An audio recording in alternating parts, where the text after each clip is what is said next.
Hello, I'm Roy Smith, and this is History's Mysteries.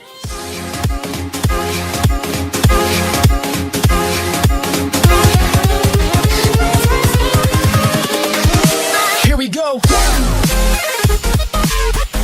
I'm here in Greenland today on History's Mysteries. We'll be looking at two very famous and influential Vikings, Leif Erikson and his father, Eric the Red.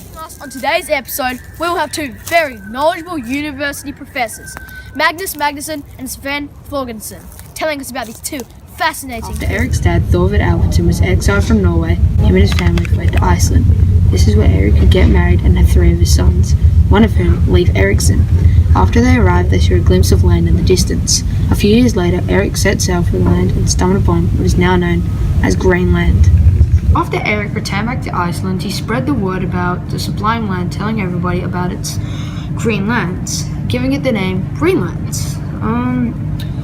This manifested that it had vibrant green valleys and perfect weather to grow crops. Is it true that Eric did the impossible later that year? Yes, Eric did something no one thought was possible. This was to set sail to Greenland.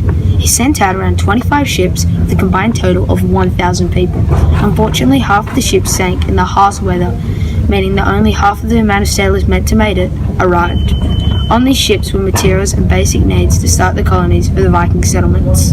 Yes, but obviously Eric, being the boldly, amazing and trustworthy leader he is, he led it to last another 400 years. Giving you a rundown on Eric, we're going to give you an insight of his son, Leif Erikson, and his exploration and impacts of North America. We're here in North America today to give you a better understanding of this topic. Leif Erikson's exploration in North America had two main sagas known as the Vinland sagas. The settlement was successful because it lasted 10 years, and Leif was the first to discover Canada, but they called it Newfoundland. When Leif was on his way back to Greenland, he accidentally found himself off course, where he stumbled upon what we call North America. He called the region where he landed Vinland, after all the wild grapes that grew in abundance there. North America hadn't been discovered before his arrival, meaning that he technically discovered it, but Leif didn't take this opportunity to let others know. He founded the first Christian church there. This is very important success because this later shaped the way the Vikings lived and settled.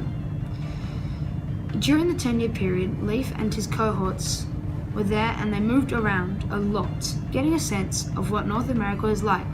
And so when they got back, they could tell people about it. Summarize it all up, this was significant because it expanded the Viking settlement and influenced Vikings to settle.